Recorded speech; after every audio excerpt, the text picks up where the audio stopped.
Hello guys, I am Nikki और आप देख रहे हैं अपने YouTube channel IQ students point. So guys, जैसा कि आप सभी स्टूडेंट्स ने सेकंड सेमेस्टर के बच्चों ने बोला था कि मैम कुछ इंपॉर्टेंट क्वेश्चंस आप हमें प्रोवाइड कर दीजिए। सो हमारी टीम पूरी कोशिश कर रही है कि आपको सभी कोर्सेज़ के अकॉर्डिंग, सभी सब्जेक्ट्स के according important question series provide कर सकें। सो आज की जो वीडियो है वो Punjabi A BA program and BCom program के स्टूडेंट्स के लिए है।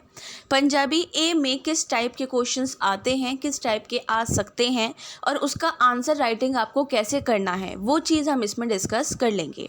ओके स्टूडेंट्स, सो लेट करे बगैर स्टार्ट करते हैं। So let's start. देखो, अब इसमें भी आपको किन्हीं किन्हीं क्वेश्चंस में चॉइस दे दी जाती है, जैसे अथवा करके या फिर और करके पंजाबी में जहाँ लिखा जाता है। तो आप लोगों को यहाँ पर चॉइस दी गई है। हो सकता है कि कोई 2 क्वेश्चन में चॉइस दे दी जाए, कोई 1 क्वेश्चन में दे दी जाए। वो डिपेंड करता है क्वेश्चन पेपर बनाने वाले पे कि वो आपको किस तरीके से चॉइस दे रहा है। तो सबसे पहला क्वेश्चन आता है चॉइस के अंदर, आपने किसी मनपसंद नावल दा सार अपनी ज़ुबानी विच लिखो। आपने जो पंजाबी ए में नावल पढ़ रखे हैं, जो भी चीज़ें आपने पढ़ रखी हैं उनकी समरी आपको यहाँ पर लिखनी है। ठीक है, जो भी चीज़ें हैं, अब समरी लिखनी कैसी है वो मैं आपको बता देती हूँ। ठीक है, क्या करना है, स्टार्टिंग में आपको लेखक के बारे में लिखना है थोड़ा बहुत। उसके बाद जाकर थोड़ा बहुत इन द सेंस कि पंजाबी का जो भी वो लेखक है जिसने नावल लिखा है उसके बारे में अच्छा खासा लिख देना कि मतलब कब पैदा हुआ, कब मरा, कहाँ क्या हुआ, क्या नहीं हुआ। सारी चीज़ें लिखने के बाद नीचे आप डालोगे सार। ठीक है, समरी। तो ऊपर सार ना थोड़ा बोल्ड करके डालना और अंडरलाइन कर देना। उसके बाद जो इन्होंने नावल लिखा है अकॉर्डिंग टू योर सिलेबस, उस नावल का सार लिखना कि बेसिकली आपने वो नावल ऑब्वियसली बात है पढ़ा ही होगा, तो उसके बारे में आपको यहाँ पर लिखना है। ਜਾਂ ਆਪਣੇ ਮਨ ਭਾਉ ਵਿਸ਼ੇ ਨਾਲ संबंध कहानी की रचना करो।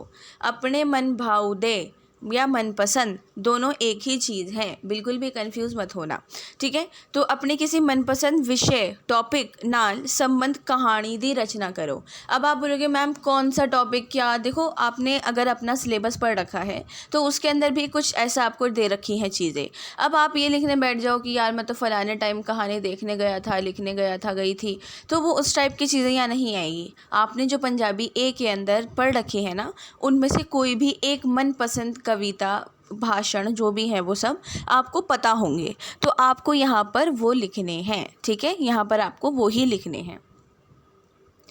अब आ जाओ, पतनाऊ किसनू कहंदे हन, किसे दो नू उदाहरण सहित लिखो। ये भी आपने अपने सिलेबस में पढ़ रखा है, बिल्कुल डायरेक्ट क्वेश्चन है। हाँ, एक चीज़ मैं बोलूँगी, इसके अंदर आपसे बिल्कुल डायरेक्ट क्वेश्चन पूछे जाते हैं। बहुत बहुत बहुत ही ज़्यादा स्कोरिंग पेपर है, डायरेक्ट क्वेश्चन आते हैं। बच्चा जो पढ़ के गया है वो पूरे अटैम्प्ट करेगा और उसके फुल मार्क्स आएंगे। ठीक है, तो बहुत ही ज़्यादा ईजी पेपर आता है पंजाबी ए और पंजाबी बी का, तो बिल्कुल भी घबराने वाली बात नहीं है। ਜਾਂ ਹੇਠ लिखे ना शब्दा दा विशेषण बनाओ। ठीक है, ऊंचाई, जिस्म, दुख, सुपना, लड़ाई, इज्जत, पढ़ाई, तो ये सारी चीज़ें जो हैं, इस चीज़ को आपको यहाँ पर इन शब्दा दे विशेषण बनाइए। इन शब्द के विशेषण आपको यहाँ पर बनाने हैं। आपने अपने सिलेबस के अंदर इनको पढ़ रखा है कि कैसे शब्दों के विशेषण बनते हैं, तो आप उसी के अकॉर्डिंग यहाँ पर अपने विशेषण बनाइएगा। लगा मात्रा दी परिभाषा दियो अते उदाहरण देके समझाओ, स्पष्ट करो। ठीक है, लगा मात्रा कौन सी होती है, फर्स्ट ऑफ ऑल आपको वो पता होनी चाहिए। उसके बाद आपको इसका परिभाषा देनी है, पूरी परिभाषा देने के बाद थोड़े बहुत एग्जाम्पल्स देना। ठीक है, उसके बाद उन एग्जाम्पल्स के थ्रू ही इस लगा मात्रा को एक्सप्लेन आपको करना है, उदाहरण देके स्पष्ट करो। ठीक है, यहाँ पर उसको ये नहीं कि आपने डेफिनेशन जो उसकी परिभाषा है वो दे दी और उसके बाद उदाहरण 2 उतार के ख़त्म। अगर आप 2 उदाहरण उतार रहे हो, 4 उतार रहे हो, 5 उतार रहे हो, उन 5 उदाहरण को भी स्पष्ट आपको करना है, तब जाकर आपका ये आंसर वास्ट होगा। ठीक है, अदरवाइज़ ये आपका आधे ही पेज में ख़त्म हो जाएगा और फिर टीचर से एक्सपेक्ट मत करना कि मैम आपने या सर आपने मुझे आधे से भी आधे मार्क्स क्यों दिए, क्योंकि आपने लिखा ही आधा था। खैर, तो ये वाली चीज़ आपको यहाँ पर प्योरली मेंशन करनी है। पहले तो लगा मात्रा की परिभाषा देनी है, उसके बाद आपको उसके उदाहरण देने हैं, फिर उदाहरण के बाद आपको यहाँ पर उन उदाहरण को भी डिस्क्राइब करना है। दैट्स इट, आपका ये आंसर तब जाके कंप्लीट हो जाएगा। ਹੇਠ ਲਿਖੇ ਵਿਸ਼ਿਆਂ ਵਿੱਚੋਂ किसी एक ਉੱਪਰ 500 ਸ਼ਬਦਾਂ ਦੀ ਨਿਬੰਧ ਲਿਖੋ। ਕੰਪਿਊਟਰ ਦਾ ਵੱਧ ਰਿਹਾ ਪ੍ਰਭਾव, ਸਾਡੀਆਂ समाजिक कुरीतियाँ, रुखा दे लाभ। ठीक है, ये सारे बहुत बेसिकली आम जिंदगी पर डिपेंड हैं। ठीक है, कंप्यूटर दा वध रहा प्रभाव किस तरीके से बढ़ रहा है, क्या हो रहा है, वो आपको सबको पता है। ठीक है, अब आपको ये कंप्यूटर वाला लिखने कैसे हैं, सिर्फ 500 शब्द लिखने हैं, इसका मतलब आधा एक पेज की बात है हो रही है यहाँ पर, इससे ज़्यादा आपको नहीं लिखना है। किसी भी विषयों किसी एक ऊपर 500 शब्दा विच निबंध लिखो। अब बात हम करते हैं पहले कंप्यूटर दा वध रहा प्रभाव। इनकी जगह और भी तरीके की चीज़ें आ सकती हैं और वो सारी आपकी आम जिंदगी पर डिपेंड होंगी, बिल्कुल भी घबराने वाली बात नहीं है।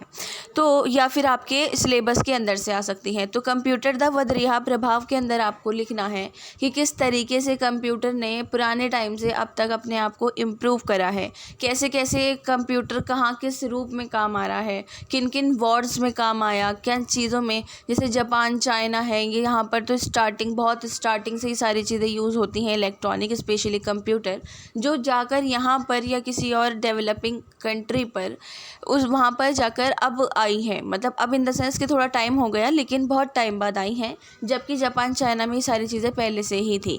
तो इस टाइप की चीज़ों को आपको इसके अंदर डिफ़ाइन करना है और थोड़ा बहुत ये भी बताना है कि कंप्यूटर का प्रभाव किस तरीके से पड़ रहा है। सारी यही चीज़ें मत लिखने बैठ जाना कि जापान में ये था वो था। आपको बेसिकली ये लिखना है कि कंप्यूटर का वध रहा प्रभाव कैसे है, स्टूडेंट लाइफ में काफ़ी हेल्पफुल हो रहा है, ऑफिस लाइफ में काफ़ी हेल्पफुल हो रहा है, बहुत सारी चीज़ों में काफ़ी ज़्यादा हेल्पफुल हो रहा है। ठीक है, उसके अलावा साडियाँ सामाजिक कुरीतियाँ सब जानते हैं कैसी हैं। ठीक है, उसके बाद इसके अंदर थोड़े बहुत कंजर्वेटिव हैं, थोड़े ओपन माइंडेड हैं, उन सब लोगों को आपको थोड़ा बहुत डिस्कस करना है।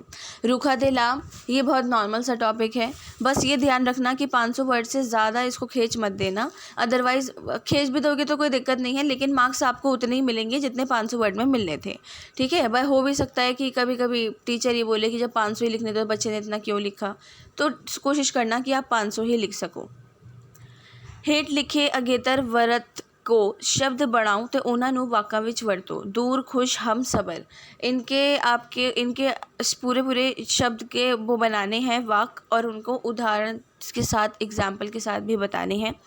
दूर का उदाहरण बनाना है, खुश का, हम का, सबर का, और भी तरीके के वर्ड्स आ सकते हैं, उन सब वर्ड्स का आपको वो बनाने हैं क्या, वाका, सेंटेंस। हेठ लिखे वार्ता नू विश्राम लगा के लिखो। विश्राम आपको पता है क्या होती है, मैं आपको नहीं बताऊंगी क्योंकि आप स्कूल के बच्चे नहीं हो, कॉलेज के बच्चे हो, तो आपको पता होना चाहिए। ठीक है, पिता ने कहा बेटा किसी समय सिर घर आ जाइया करो। समा बड़ा ख़राब है, सानू फिक्र लगा रहंदियाँ हैं। ठीक है, आपको यहाँ पर अब विराम चिन्ह यूज़ करके इस सेंटेंस को लिखे वार्ता नू विश्राम लगा के पूरा करना है, पूरा लिखना है। ठीक है, एक चीज़ और, पंजाबी ए हो या बी हो, उसमें कोई भी क्वेश्चन जो हैं ऐसे नहीं आती हैं कि 4 करो 2 छोड़ दो, 5 करो 6 छोड़ दो, ऐसा नहीं आता है। ऊपर क्वेश्चन पेपर के लिखा हुआ होता है, सभी प्रश्न करने ज़रूरी हैं। ठीक है, तो आप लोग एक बार क्वेश्चन पेपर ज़रूर रीड करना, ऊपर का रीड करना भी ज़रूरी होता है, वरना तो बच्चे घर आके फिर बहुत रोते हैं कि मैम हमारे जो थे सारे क्वेश्चन करने थे, हमने क्वेश्चन छोड़ दिया वगैरह वगैरह। तो इसकी जगह जैसे ये पिता ने वाली बात हुई है, इसकी जगह कोई और भी डायलॉग आपको दे दिया जा सकता है। ठीक है, आप उसको यहाँ पर विश्राम चिन्ह लगाकर, हिंदी में विराम चिन्ह बोलते हैं, तो आप उसको लगाकर कंप्लीट यहाँ पर करोगे। ठीक है स्टूडेंट्स, अब आ जाओ एक बहुत इंपॉर्टेंट चीज़ जो आपको अपनी लाइफ में अपने टिप्स पर रखनी बहुत ज़्यादा ज़रूरी है अगर आपने पंजाबी ली है तो, क्योंकि आपका सेकंड सेमेस्टर है, फर्स्ट में भी आपने ली होगी, ऑब्वियसली बात है। तो आप लोगों को ये ध्यान रखना है कि हमें क्या पूछा गया है, हमें क्या बताना है। हेठ लिखे पैरा दा सार लिखो और दुकवा सिर लेख भी दियो, मतलब कि आखिर में कंक्लूजन के बिहाफ पर भी आपको यहाँ पर बताना है। अब आपको पहले तो फर्स्ट ऑफ ऑल पूरा पेपर करने से पहले कोशिश करना जल्द से जल्द इस पैराग्राफ को पढ़ सको कि पैराग्राफ के अंदर बोला क्या गया है। देखो, स्टार्टिंग की लाइन से और लास्ट की लाइन से थोड़ा बहुत पता लग सकता है, मैं आपको ट्रिक बता रही हूँ किस तरीके से आपको पढ़ना है, पता लगाना है कि एक्चुअली में क्या पूछा गया है। तो जीवन में सफलता दे बुनियादी नियमां विचों एक है समय दा पाबंद होना। अब समय दा पाबंद होना से आपको यहाँ पता लग रहा है कि हमसे क्या पूछा जा रहा है, हमें समरी में क्या लिखना है।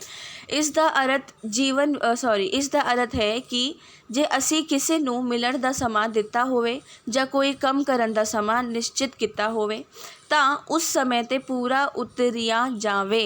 ठीक है, अब हर चीज़ को पर्टिकुलर समय के साथ करना बहुत ज़रूरी है। अब आपको यहाँ सार क्या लिखना है, स्टार्टिंग की लाइन पता लग गई, लास्ट में आ जाओ। उन्हां दा हक एक छिड़ कीमती हुंदा है। दुनिया के महान पुरख हमेशा समय की पाबंद रहे हैं। उन्हां दा हर एक छिड़ कीमती हुंदा है। अब यहाँ पे सार आपको सीधा लिखना है कि आपको अपना टाइम वेस्ट नहीं करना है, टाइम मैनेजमेंट करना है। बिल्कुल भी ऐसी टाइप की चीज़ें पढ़कर ये लिखना कि टाइम मैनेजमेंट जो है वो बहुत ज़्यादा ज़रूरी है। तो उस चीज़ के अंदर आपको यहाँ पे टाइम मैनेजमेंट बेसिकली पूछा जा रहा है, तो टाइम मैनेजमेंट का सार आपको यहाँ पर लिखना है। ओके स्टूडेंट्स, सो यहाँ पर आपका जो है टाइम मैनेजमेंट के बेस पे पूछा गया है। हो सकता है कि आपसे कोई स्टोरी या फिर लव स्टोरी या फिर किसी महान दार्शनिक या फिर कोई आपका वो हो सकता है फिलोसफर के अलावा कोई हीरो हो सकता है, हीरो इन द सेंस कि जो पुलिस में है, डॉक्टर में है, इस टाइप के लोग, उन पर भी डिपेंड करके पूछा जा सकता है। क्योंकि अभी कोविड का टाइम चल रहा है और अभी गया है, और जो है सारा उसमें यही वाली चीज़ डिपेंड करती है। हो सकता है आपसे पूछ लिया जाए, ये पैराग्राफ दे दिया जाए कि डॉक्टर की लाइफ कोविड के टाइम पे कैसी थी, तो आपको उसकी समरी लिखनी है। ठीक है, यहाँ पर छोटी छोटी चीज़ें हैं जो स्टार्टिंग की लाइन और आखिर की लाइन पढ़कर आपको समझनी है, बतानी है। उसके अलावा पूरा पैराग्राफ पढ़ने में टाइम बिल्कुल भी वेस्ट मत करना। ठीक है स्टूडेंट, सो होप्स हो कि आप लोगों के डाउट्स अब नहीं रहे हों। अगर आपके पास पंजाबी ए का कोई क्वेश्चन है, आपको उसका आंसर नहीं मिल रहा है, तो आप मुझसे कमेंट बॉक्स या टेलीग्राम चैनल पे पूछ सकते हैं।